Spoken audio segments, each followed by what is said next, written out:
Portugal, bendito seja, abençoado pelo Criador. Uma utopia, um destino, um sonho místico de grandes realezas. Sonhar com a esperança olhar.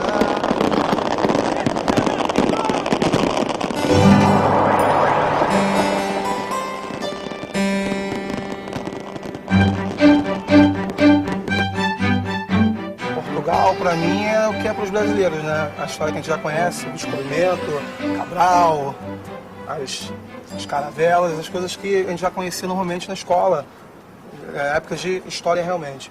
Sendo que quando a gente pega esse enredo, a gente se aprofunda mais, claro que a gente tem que ter conhecimento do que vai falar, e aí você vê outros ângulos da história que você até então não conhecia. Bem, na história era uma vontade, né, de Dom Afonso em transformar, através de um sonho que ele teve, que o Portugal se transformaria no Quinto Império. Para ser o Quinto Império Universal, Portugal precisaria superar 4 impérios anteriores: Babilônia, Pérsia, Grécia e Roma. Então abre alas da mocidade e faz exatamente uma passagem por essas 4 civilizações antigas, ou esses 4 impérios. Nós temos 4 gigantes como que apoiando uma cruz de malta e uma coroa enorme nos ombros. Dos 4 impérios anteriores ao provável Quinto Império, que seria Portugal. Na verdade, pela história, não tinha essa questão do Quinto Império vindo ao Brasil. Até uma coisa veio com eles, no caso. Eles não vieram ao Brasil por isso, eles vieram por outro motivo, né, pela guerra com Napoleão. 1807. Portugal estava espremido entre o avanço de Napoleão e o poder da Inglaterra. Dom João VI não viu outra saída e deixou Portugal numa perigosa travessia de quase 2 meses pelo Atlântico. Foi o maior deslocamento de uma corte na história e o único a cruzar um mar tão vasto. No caminho, Dom João parou em Salvador, mas foi chegando ao Rio, em 7 de março de 1808, que a corte se instalou. Fundou o Banco do Brasil, o Jardim Botânico, estimulou ações científicas e culturais, como a Missão Francesa, e com os livros que trouxe na bagagem, fundou a Biblioteca Nacional. A chegada da corte pode ter sido um choque, mas mudou a colônia para sempre.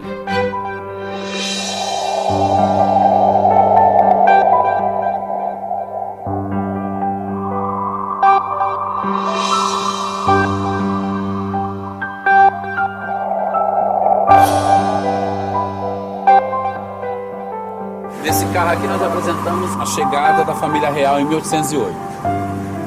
Nós temos lá na parte central um monumento que nós chamamos Chafariz de Mestre Valentim, ou Chafariz da Pirâmide, que existe até hoje aqui no Rio, na Praça 15. Poucos sabem, mas as águas da Baía de Guarabara chegavam até esse chafariz. Hoje não, aquela área é aterrada, né? Vou caminhar para cá exatamente para mostrar o colorido que há nesse carro, contrastando com a parte de pedra do cais, né? Como a cidade se enfeitou. O que ela fez foi preparar um grande carnaval. No Rio de Janeiro aportaram caravelas, trazendo a família real. Progresso em cores combinadas, Debré retratava a transformação. Nas terras tropicais do meu Brasil, a herança o mito ressurgiu.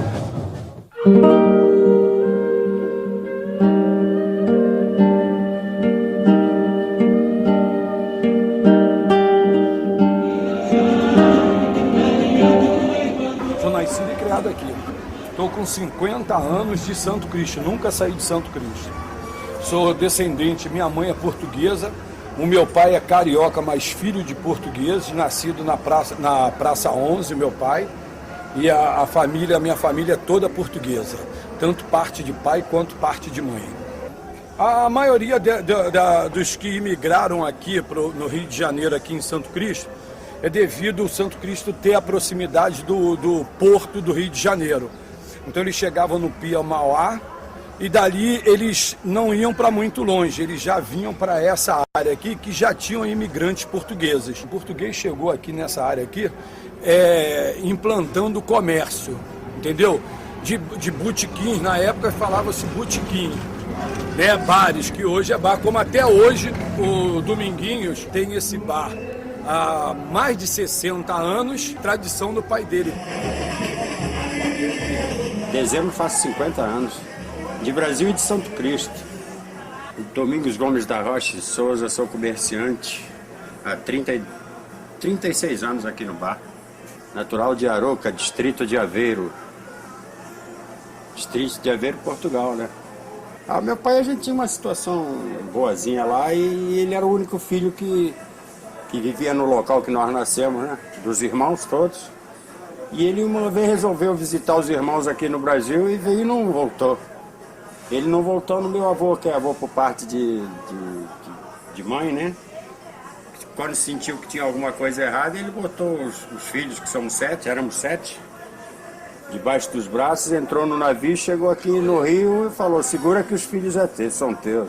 Aí nós ficamos, ele já estava com o comércio, nós ficamos aqui.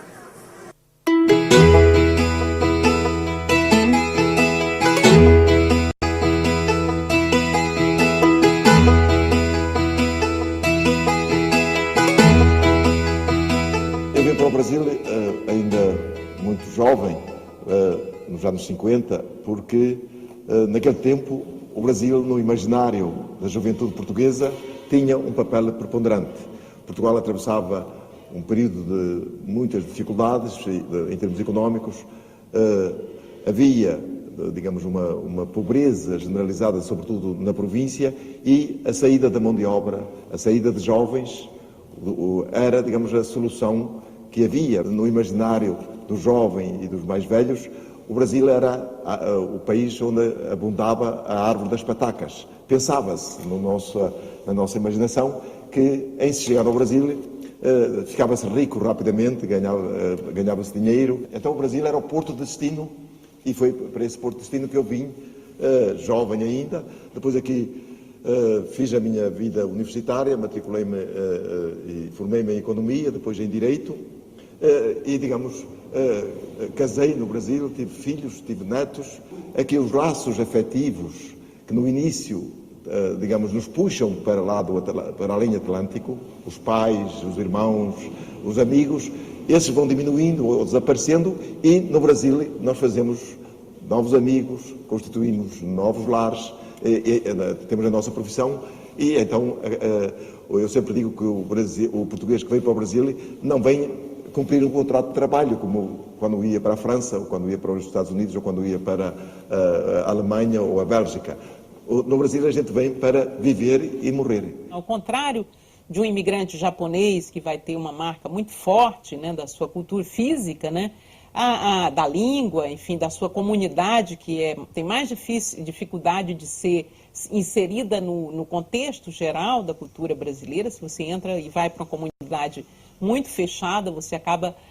o português na segunda geração não é mais português, né? Enquanto o japonês é Nisei, Sansei, etc., o português é um brasileiro, né? Uma Carmen Miranda, mesmo nascida em Portugal, ela não se diferenciava das jovens brasileiras que nem ela. Então, acho que é uma facilidade que está associada, claro, à história, à trajetória, à cultura.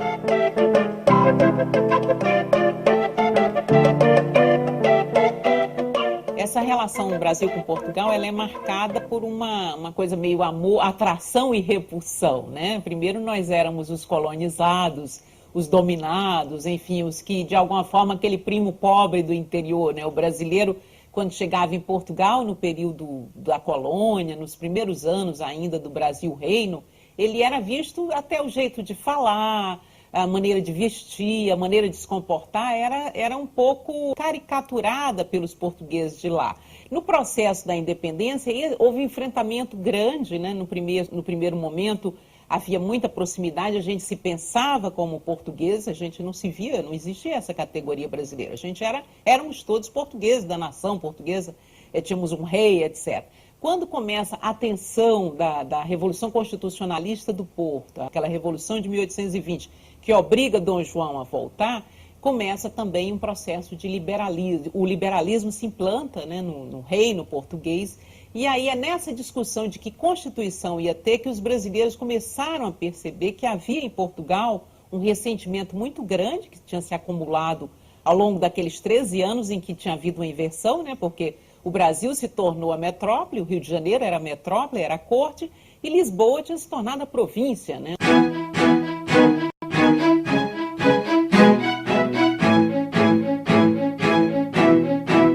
Mas foi nesse contexto que surgiram muitas provocações. Os portugueses nos chamando de botocudos, negrinhos, etc. A gente chamava eles de tripeiros, marotos, bicudos, enfim, uma série de apelidos e provocações que só se acentuaram ao longo do reinado de Dom Pedro. Dom Pedro viveu isso assim na pele, porque ele tinha nascido em Portugal, veio para o Brasil com 12 anos e aqui, enfim, tinha toda uma ligação afetiva com o Brasil. Mas o que acontecia com ele é que ele era português. E aí, quando essa tensão se acentuou depois da independência, um preconceito grande, etc., quando no final do reinado dele houve a Noite das Garrafadas, né, aquele quebra-quebra no Rio entre brasileiros e portugueses, aí criou-se aí uma tensão que acabou marcando um rompimento definitivo. Há quem considere que, de fato, a independência, a separação do Brasil de Portugal se dá realmente no 7 de abril de 1831, quando Dom Pedro abdica da coroa para o seu filho de 5 anos e vai para Portugal. Aí, nessa mudança, os brasileiros ficam aí, sim, entregues sem nenhum príncipe português, né? Porque o menino era nascido no Brasil.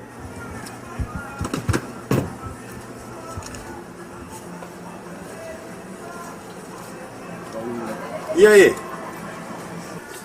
Tudo bem? Vai sair na pinta safada? Vamos sair aí no bloco. Vamos sair no bloco, vai o bloco ficar muito bom, né? Com certeza. Vamos sair, daqui a pouco a gente tá aí, tá? Com certeza. Vamos entrar aqui, daqui a gente vai À vontade. sair direto aí. Tá só, certo. Só no samba. É. Vai bem.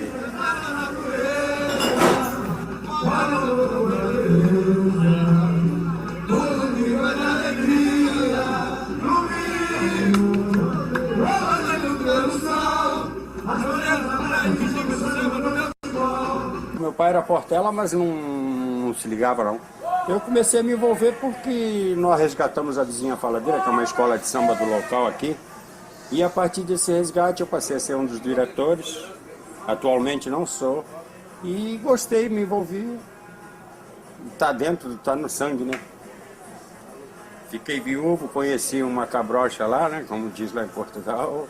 Uma escurinha no qual tem uma filhinha de 5 anos e houve esse envolvimento todo. Está aqui tudo, aqui, irmãos. Alô? Fala, meu filho. Não. Acabou. A sopa acabou toda. Hoje eu já vendi um panelão de sopa. Hoje já... Aquela sopa tradicional de entulho que tem na terrinha, a gente permanece fazendo todo sábado aqui. Vem de pai para filho desde 1958. O fato é que a grande diferença da cultura desses portugueses estava na cultura do trabalho. Os portugueses eram pé duro, vinham para realmente com um objetivo, obcecados por aquele destino. E os brasileiros tinham saído da escravidão, de um sistema onde o trabalho não era bem visto, era estigmatizado como coisa de escravo, etc. Eles acabavam perdendo espaço para esse comerciante, para esse pobre português que vinha determinado a vencer. E aí, ao longo desse século XIX, em que houve gradativamente, no segundo reinado, principalmente, a partir de 1850, uma maior imigração de portugueses para o Brasil, né? Você começou a ter mais gente vindo por conta das crises, da pobreza, etc. E essas pessoas foram ocupando esses espaços no mercado e criando essa tensão que vai marcar aí o segundo reinado, mas que vai se acentuar na República, né? A República, ela vai ter no governo do Marechal Floriano Peixoto, um enfrentamento aí sim físico de portugueses com brasileiros, né?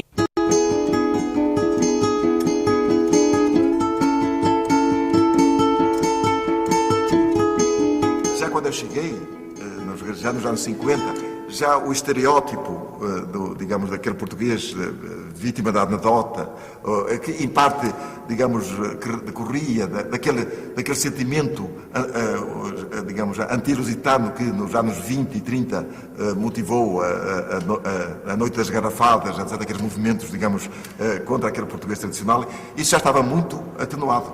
Basta dizer-lhe que eu entrei para a faculdade, fui até presidente de diretório académico, era um português, acho que foi no tempo da UNE, que era brava naquela altura. Quando vem a Revolução de Portugal de 74, 25 de Abril, a própria vinda de milhares de portugueses que eram empresários, com outra formação, técnicos, médicos, economistas, advogados, etc., de certa forma, isso ajudou a que se esvaísse aquele sentimento de que o português era inculto, não tinha formação, era meio analfabeto, era rude. Então começou o Brasil, digamos, no seu todo, começou a tomar conhecimento de que, digamos, em Portugal também havia os doutores, os estudantes de Coimbra, havia gente, digamos, que não era o bronco, o imigrante que vinha com as suas limitações, meio analfabeto, meio rude, etc. E isso, digamos, levou a que, hoje em dia, eu penso que ainda tem, eu acho muita graça, até acho que não deve desaparecer, que é uma prova até de bem-querer, a anedota do português, como a anedota do baiano, não sei o que, em que o português é a vítima, mas isso até quase sempre é uma prova de amizade e de estima. A gente não brinca com quem não gosta. Mil anedotas, o português está tomando banho, fala para a mulher, Maria, traz o shampoo, aí a mulher diz assim, mas está aí no box, ele diz assim, mas este aqui é para cabelos secos e os meus já estão molhados. São bobagens assim, né, que você ouve e repete. Enfim, tem uma infinidade, um número imenso de anedotas. Vamos entrar no ônibus tocando de roupa, por favor. Bora, vai, filho, bora.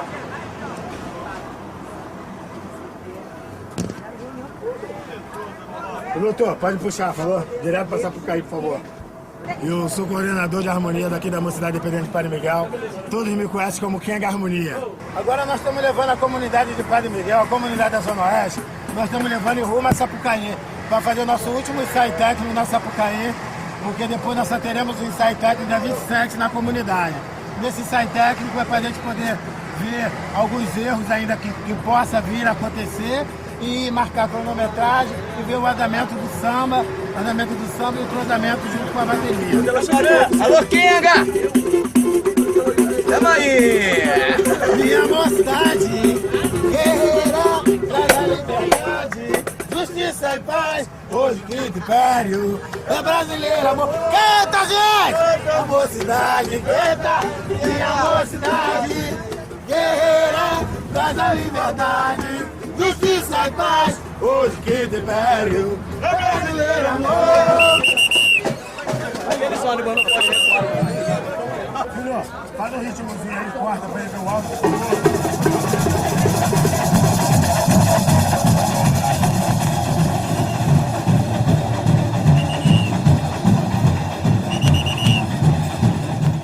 O século XVIII teve o maior fluxo de portugueses até então em portos brasileiros, graças ao declínio das colônias asiáticas e à descoberta do ouro. A chegada da família real no início do século XIX fez do Rio de Janeiro a nova corte, e muitos mais colonos chegaram no rastro de Dom João. Mesmo com a volta da família real a Lisboa e a independência, os portugueses continuavam a chegar. Da primeira metade do século XX, quando a Europa se tornou instável e falida pelas guerras, até os anos 60, chegavam ao Brasil cerca de 25 mil portugueses por ano.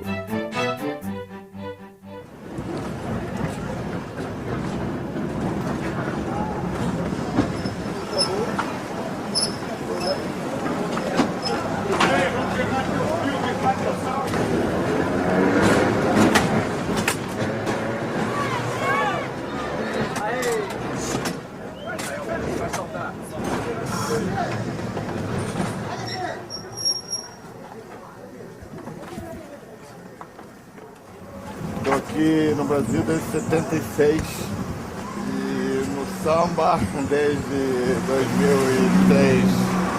Como eu não sei sambar, tocar, dá pra tocar, pronto. Foi tocando que eu entrei. Então, dessa vez trouxe meu primo aí pra conhecer. E sempre vem alguém, sempre vem pessoal de lá pra aqui pra curtir o carnaval. O motivo que eu vim para o Brasil eu era criança, eu não tive... O motivo foi teu pai. Exato. Não é um motivo de escolha, a escolha foi ficar. O Rio, se eu saí do Rio, eu senti uma falta daqui, eu vou lá em Portugal todo ano, toda hora, mas o estilo de vida daqui eu prefiro. Teve vários fluxos, né, de imigração e continua vindo muitos portugueses, mas a relação hoje em dia é completamente diferente de Brasil e Portugal. Né? E eu acho que cada vez é mais simpático, os dois se veem de um jeito mais simpático. Até por ter muitos brasileiros lá em Portugal também. Então, as pessoas se conheceram mais uns aos outros, ver a alegria dos brasileiros. Enfim, acho que isso aí aproximou bastante, bem mais do que antigamente. Antigamente, quando eu vim ser português, não era muito bom. Hoje em dia, português, que legal e tal.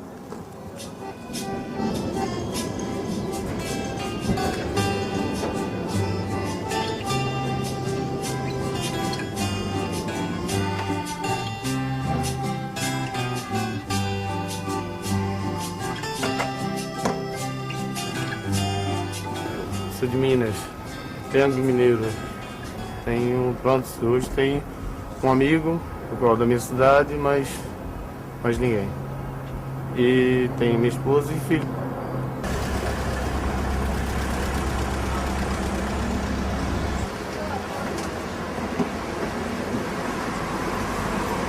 A questão também da língua.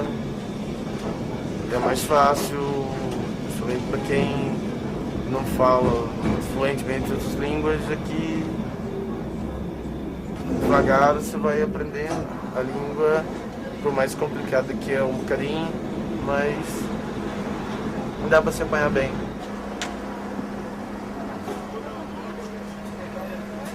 Com o passar do tempo, quando não, você vai se adaptando e vai acostumando com a maneira de ser dos portugueses, acaba-se por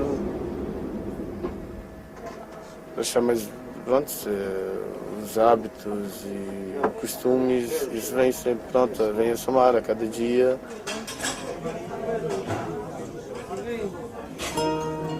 Olha lá, serviço aqui.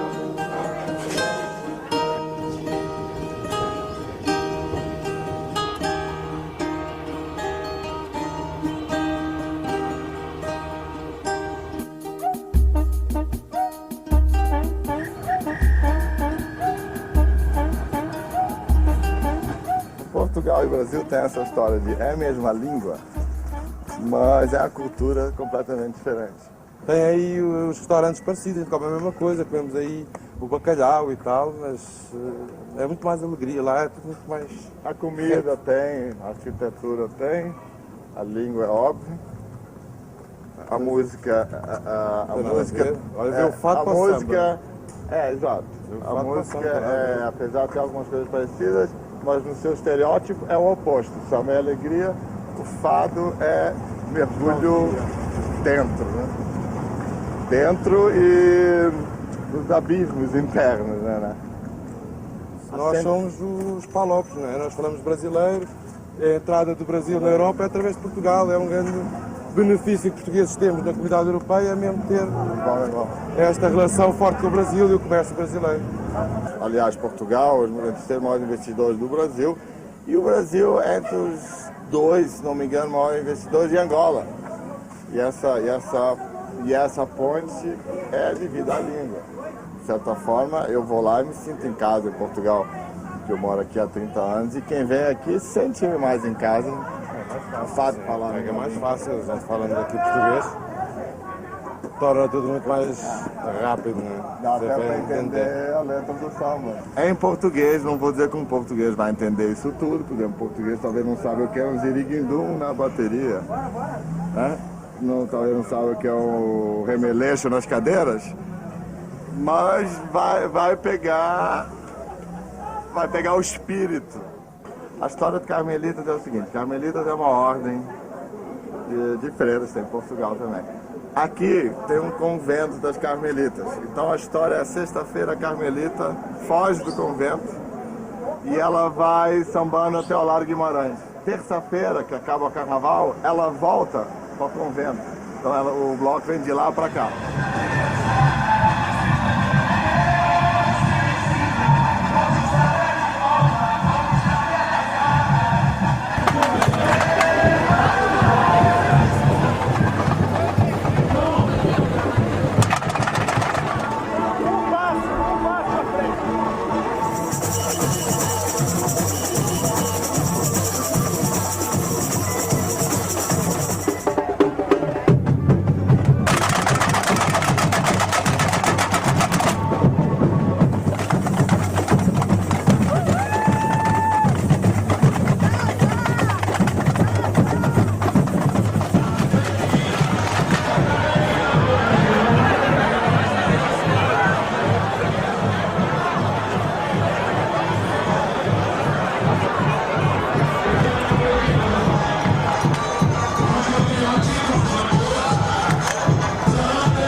Nos anos 80, a crise econômica brasileira coincidiu com o fortalecimento da economia portuguesa pela entrada na comunidade europeia. Pela primeira vez, a maré virou-se para o outro lado do Atlântico e Portugal passou a ser o destino dos brasileiros tentando uma vida melhor.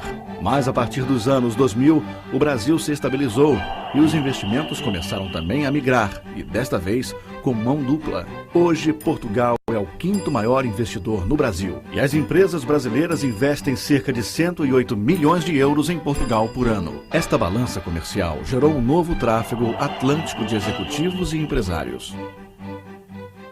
Meus últimos 4 anos no Brasil, eu fui presidente da Varig, e quando saí de lá no ano 2000, fui convidado para vir trabalhar aqui na TAP.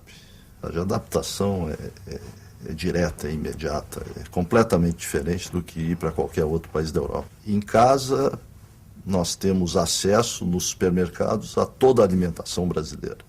Até temos que tomar cuidado para não exceder, para poder também ter um pouco das duas culturas dentro de casa. Portugal tem muito o que fazer, tem muito o que visitar, tem muito o que viajar. Eu não esgotei ainda, eu diria que estou no primeiro terço do livro ainda não consegui cumprir tudo que eu tenho para ver. Com ótimas estradas, com ótimos hotéis, ótimos restaurantes. Grande problema, eu aqui engordei 10 quilos.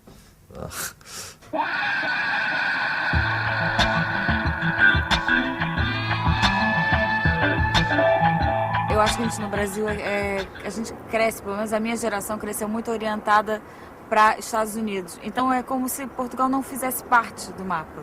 Portugal, para mim, tinha ficado em 1500 na escola. De repente, quando começou a possibilidade de fazer o Rock in Rio em Portugal, o primeiro era o SUS Portugal, né? Mas foi uma pessoa que foi procurando a gente e começou a mostrar as possibilidades de fazer. Então, a minha expectativa, sinceramente, quando cheguei, foi, bom, lá vou eu encontrar as velhinhas de lenço preto na cabeça, bigode, aquela coisa da escola. E de um Portugal muito antigo. Para minha surpresa, já na primeira avenida, saindo do aeroporto em Lisboa, uma cidade hipermoderna.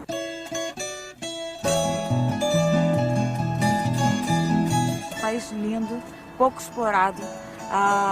E é engraçado como o português, pra gente, tem uma distância grande de comportamento, mas ao mesmo tempo, quando você olha do português para a Europa, ele é tão a gente, ele é tão brasileiro.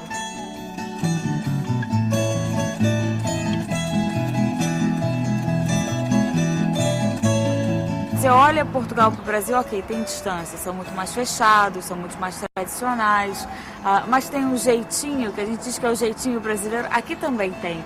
E você identifica o jeitinho do português quando você vai para fora. Então, agora que a gente está em Espanha, que a gente está conversando com outros países, o português passa a não ser frio, como a gente achava quando chegou aqui no primeiro momento. Né, que a gente é todo feliz e otimista, o brasileiro, e o português não, ele é mais fechado, mais conservador. O pessimismo é um problema sério. português é muito quente, é muito caloroso, é muito querido, é muito amigo. E tem o jeitinho. E aí você fala, opa, afinal esse jeitinho é brasileiro ou é português? Já não sei.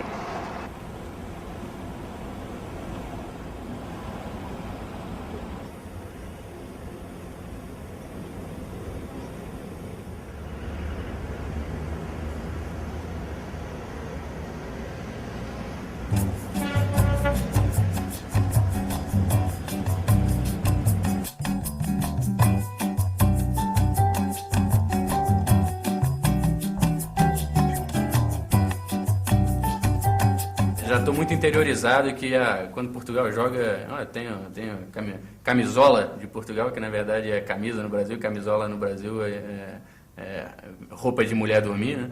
E aqui camisola é a camisa dos jogadores de futebol. Então tem lá a camisola de Portugal, tem lá o calção de Portugal, tem bandeira. Portugal jogou com a Inglaterra no Euro, me encontrei eu e a minha mulher em casa aos saltos da disputa de pênalti. Então assim, interiorizamos muito essas coisas, né? Você não sente que você está fora, se sente muito em casa, né? As diferenças passam muito desapercebidas. Você está numa praia no verão, uma praia fantástica, que a única diferença que você sente é quando entra na água, que aí aquilo é um gelo. Mas fora isso, sol fantástico, areia branquinha igual a nossa, a forma...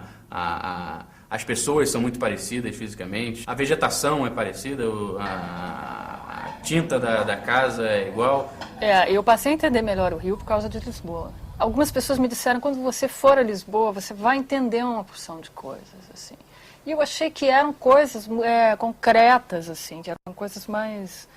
E não são coisas até bastante subjetivas, assim, mas caem algumas fichas.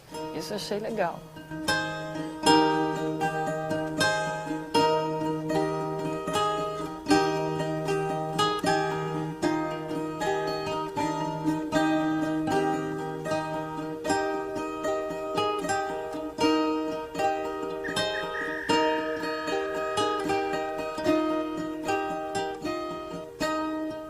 O Eça de Queiroz dizia sempre os brasileiros são os portugueses desabrochados pelo sol.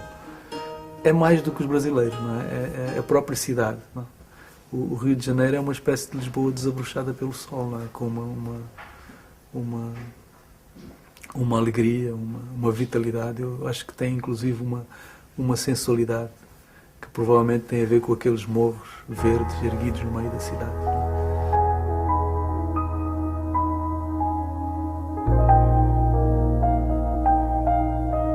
Talvez o Rio seja, num certo sentido, a cidade mais portuguesa. Não é? Embora, por exemplo, eu lembro-me que São Luís do Maranhão tem uma presença arquitetónica muito grande, muito extensa e, infelizmente, não tão conhecida. Mas em termos físicos, em termos de presença física, não é? Talvez o Rio seja a cidade mais portuguesa. E é uma cidade, eu penso, onde dificilmente um português se sentirá estrangeiro, porque as pessoas o reconhecem, em primeiro lugar, o que não acontece em todo o país. Né? Posso contar uma pequena anedota, eu lembro-me que uma vez, viajando no interior de Pernambuco, tive que pedir uma informação a uma criança, e pedi a informação, ele não compreendeu nada. Não? Eu fiz a mesma pergunta, uma vez, 2, 3, 4 vezes, e a criança continuava sem perceber, então eu fiz a mesma pergunta com as mesmas palavras, mas tentando o meu melhor sotaque pernambucano.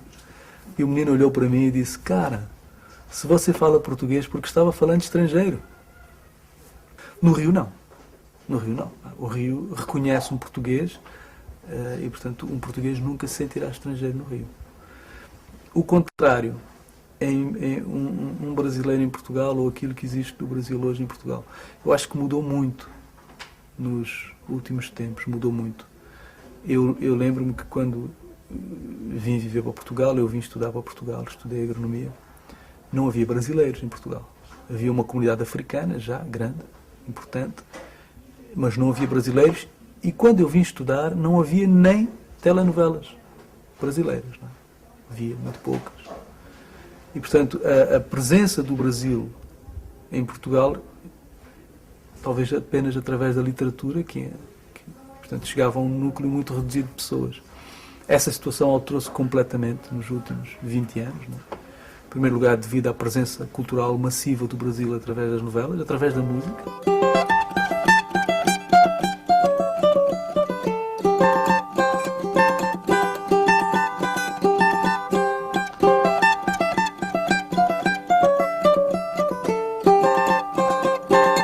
Penso que isso é música portuguesa, né? É forró de Isso galo. é o Jacó do Bandolim. Eu toquei muito esse Pois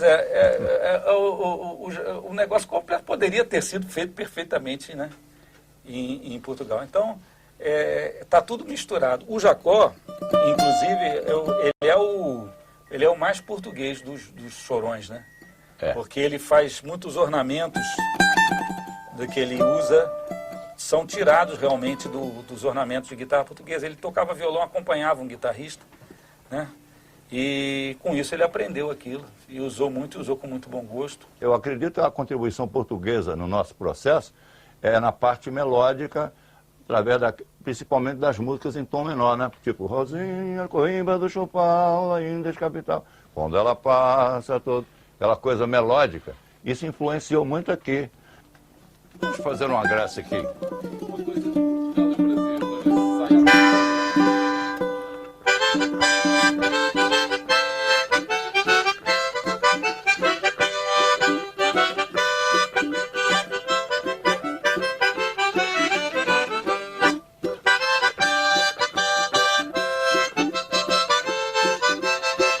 Ai, Jesus!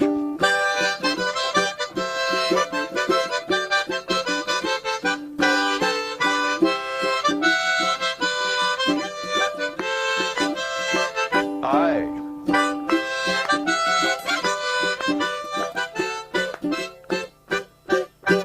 Essa é dedicada aos meus amigos portugueses que acabei de compor nesse momento.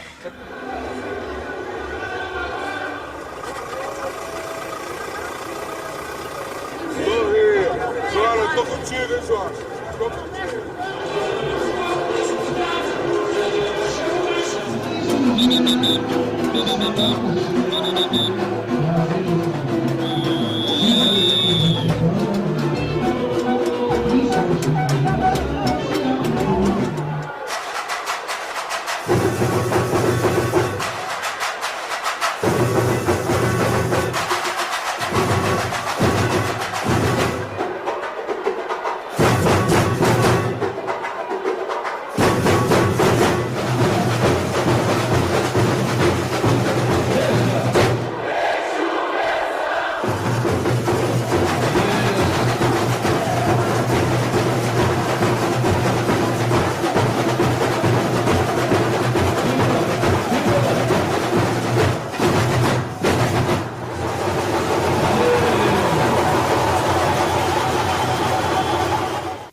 Porque não foi só vir uma família ou uma corte. Depois vieram todos os artistas, os professores, os cientistas, as missões francesas, os naturalistas britânicos. Veio um monte de gente para cá. Pelo fato da sociedade ter passado esse pedação do século XVIII meio que se organizando, as portas, as barreiras estavam meio escancaradas, né? Então as informações transitaram de uma maneira como não se transitaria numa cidade como na Europa, uma sede de colônia, em que a cultura estaria totalmente setorizada entre a elite, a plebe, a coisa toda separada, né? Eu acho que esse fato de existir aqui um negócio meio que o Dom João traz aquele flautista belga para cá, o Reichert. O Reichert acaba conhecendo o Joaquim Calado, né, que foi o primeiro chorão. Aí começa a gostar e começa a compor na forma de choro, né? Compor com a influência daqueles músicos populares. Quer dizer, essa possibilidade de intercâmbio que tem fez com que existisse aqui na base da música brasileira uma qualidade de um Ernesto Nazaré, por exemplo. É o terceiro setor, hein?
já fui a Portugal já 4 vezes, né? Poxa, é muito bacana a recepção que eles trata têm. a gente bem demais lá. O tratamento que tem, é um negócio assim realmente muito bacana. E eu acho que, no meu modo de ver, meu ponto de vista, acho que isso tinha que ser recíproco. Infelizmente não é. Eu acho que, poxa, o Brasil também tinha que ter esse interesse de poder conhecer as coisas de Portugal, porque praticamente para nós músicos, né, a gente conhece diversos músicos portugueses, mas para o público brasileiro, de uma maneira geral, a única coisa que se conhece de Portugal é Roberto Leal. E acabou ali. Os brasileiros sentem-se muitas vezes um pouco incomodados. Os brasileiros que se interessam pela cultura portuguesa sentem-se um pouco incomodados com o facto de não haver essa correspondência e sentem-se talvez até um pouco responsáveis. É uma coisa engraçada porque os brasileiros têm uma noção de responsabilidade coletiva que os faz muitas vezes até pedir desculpa, digamos, por uma coisa de qual eles não são diretamente culpados, mas é uma coisa que me parece até bem. Porque de facto aqui há regras de leis de mercado que são complicadas de romper, não é? Foi a saudade do teu braço e o olhar que já da luz me dói. Trabalhei sem dar pelo cansaço, horas extraordinárias foi. Eu acho que depois também há uma perpetuação de certos clichês sobre o que é a música portuguesa no desconhecimento geral, que passa por um lado pelo fado, não é? Ou por assim, fenómenos tipo Roberto Leal, etc., que não são o que representa a música portuguesa, não é? Sempre que eu fiz um lamento,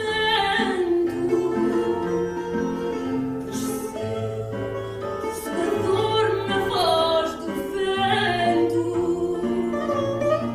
sou eu em solidão, pensando em ti, chorando todo o tempo. Portanto, o fado, digamos que é a canção oficial, chamemos-lhe assim, de Lisboa. Ela representa a alma, de certo modo, a alma de Lisboa e, portanto, também a alma portuguesa. Mas reduzir a música portuguesa ao fado é redutor.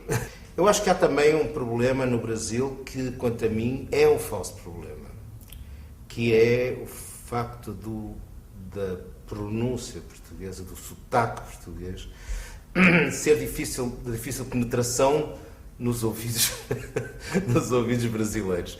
De facto, nós temos uma pronúncia mais fechada, onde as aglutinações são muito mais constantes, não é? Fechando muitas vezes as vogais, etc.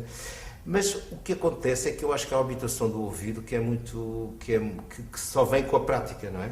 E é engraçado porque eu lembro-me quando começou a primeira telenovela que houve em Portugal, brasileira, não é? E a primeira telenovela, porque só depois é que começaram a fazer telenovelas portuguesas, era a Gabriela, não é? De saudosa memória para muita gente, e que ainda por cima tem um linguajar, enfim, regionalista muitas vezes, etc. E durante, eu lembro perfeitamente disto, durante 2 semanas ou 3 semanas, as pessoas estavam um pouco fascinadas com a novela, por causa dos atores, por causa da própria história, mas não percebiam metade. E de repente, ou menos de metade, e de repente houve uma espécie de clique. De repente desvendou-se ali qualquer coisa no ouvido coletivo dos portugueses. Claro que sem a prática de se ouvir o português é muito difícil a penetração. Portanto, é uma ironia grande, porque mais facilmente se calhar no Brasil se ouve uma coisa de outra língua, nomeadamente do inglês, não é? Do que um outro português que tecnicamente estaria muito mais próximo. Estou arrependido de ter feito e de ter tido. Ai, oração, ora seja como a que eu vi na igreja. Ai, perdão. Meia culpa, minha máxima desculpa. Okay, somos muito parecidos em muitas coisas, só que falamos línguas completamente diferentes. Por exemplo, as coisas que mais se fala, né? Uma coisa que é gira, no Brasil e falar aconteceu alguma coisa muito gira. A pessoa vai ficar olhando pra minha cara e não faz a menor ideia do que eu tô falando. O que girou? Alguma coisa rodou? Não, gira é só bonito. Bonito, legal, tem diferentes significados, né? Tem coisas que são só diferentes, que são essas, e tem coisas que são completamente opostas. No Brasil a gente fala, conversando entre amigos, pô, se amanhã chover eu tô feito. Não preciso trabalhar ou qualquer coisa assim. Tô feito no Brasil é uma coisa fantástica. Se chover amanhã, maravilha, tô feliz. Aqui tô feito tô arruinado, né? Quando eu chego em Portugal, eu gosto de falar daquela maneira. Tem palavras que eu só posso usar lá, aqui não seria compreendida. E eles a mesma coisa. Então, com os motoristas, por exemplo, com as pessoas ali da equipe, as pessoas de produção, as pessoas ligadas a gente que estão perto. Então, eu falo telemóvel, eles falam celular, sabe? Esse tipo de coisa. Piscina, piscina, é lindo, piscina é lindo. Eu lancei o disco lá antes de lançar no Brasil. Isso tudo é interessante porque eu gosto de pensar, fico fazendo um disco dentro de uma caverna, que é um estúdio, totalmente, o mundo não entra ali, né? Você fica ali olhando uma coisa de microscópio, fazendo aquilo durante meses, só com aquelas pessoas que estão fazendo. E aí, quando o disco fica pronto e ele vai para o mundo, esse primeiro contato com o mundo, eu gosto que seja Portugal.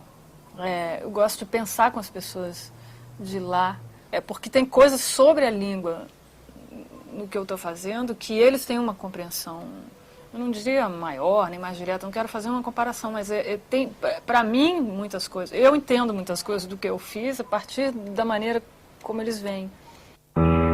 Gabriela foi a mais famosa. Roque Santeiro mudou o horário dos cinemas de Lisboa. Ninguém discute que as telenovelas são um hábito adquirido pelos portugueses. São 7 novelas brasileiras exibidas por dia, sem contar as produzidas em Portugal.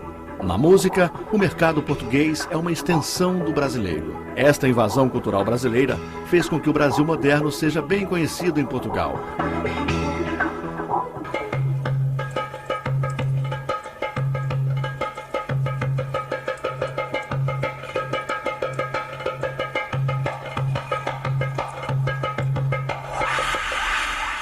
Mas acho que a presença brasileira aqui é enganosa e é pouca.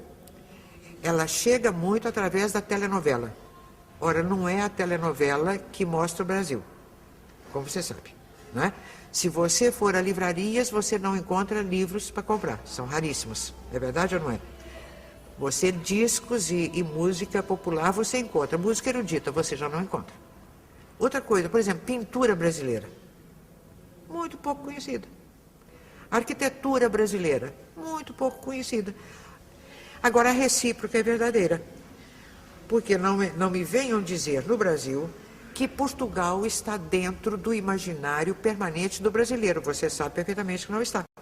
Em São Luís do Maranhão, que entrou numa tenda, numa lojinha, e quando o cara estranhou o sotaque, e quando ele explicou que vinha de Portugal, ele olhou para ele e disse, não é possível, Portugal não existe. Né? Porque para ele, Portugal era um lugar mítico.